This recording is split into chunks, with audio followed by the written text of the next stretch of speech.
Assalamualaikum semuanya. Halo teman-teman, jumpa lagi di channel Kiwong AGP dalam video problem catur.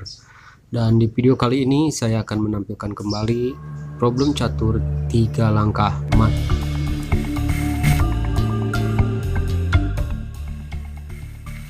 Baiklah teman-teman, yuk kita lihat seperti apa posisi problemnya untuk buah putih dan buah hitam. Sekarang kita lihat dulu susunan buah putih.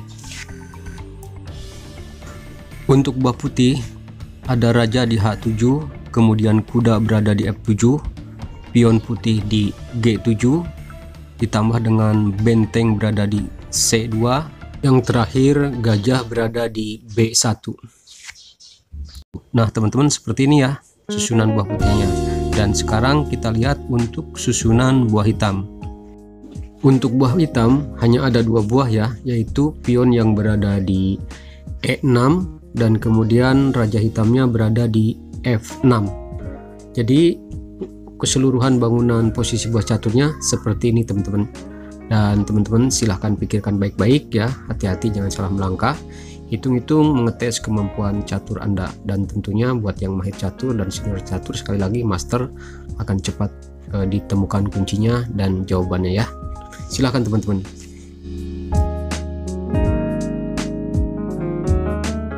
Oke teman-teman semua, bagaimana, sudah ditemukan kuncinya pemecahan problem ini? Kalau sudah, saya mengucapkan selamat.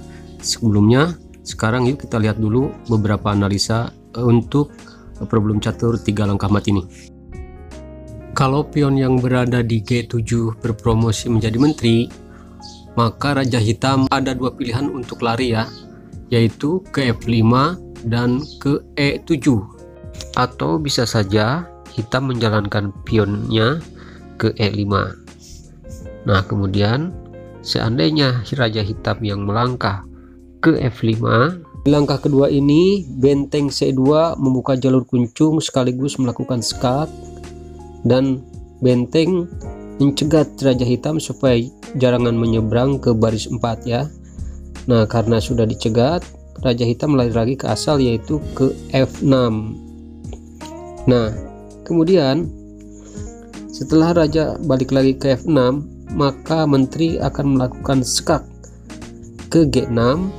Raja masih bisa lari ke E7 ya, ataupun misalnya menteri melakukan skak ke G5, maka raja hitam akan memakan kuda ya. Dan di sini raja masih bisa menghindar serta lari dan tidak mati dalam 3 langkah. Untuk analisa ini putih fail ya, atau gagal melakukan skakmat dalam 3 langkah. Oke teman-teman, sekarang kita kembali ke posisi semula.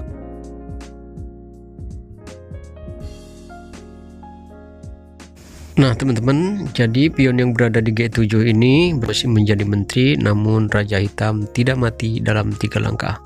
Oke, sekarang kita buka saja dan kita langsung saja bagaimana kunci atau jawaban pemecahan di problem catur 3 langkah mat ini. Silahkan perhatikan, mari.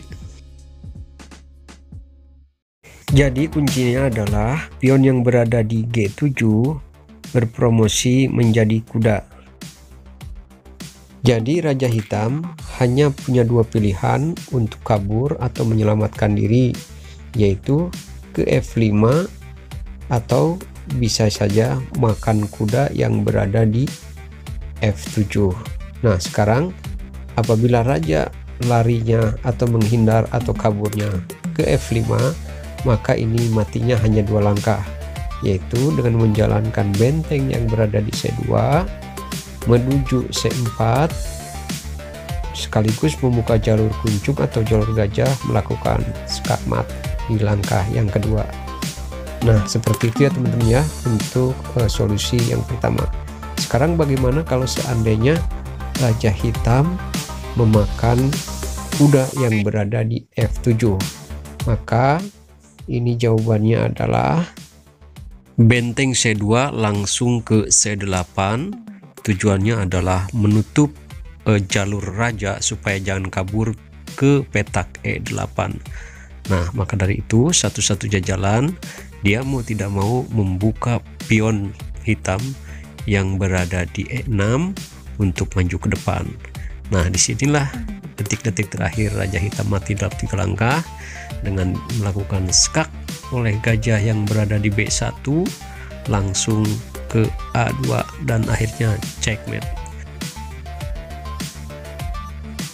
Nah seperti itu ya teman-teman ya matinya.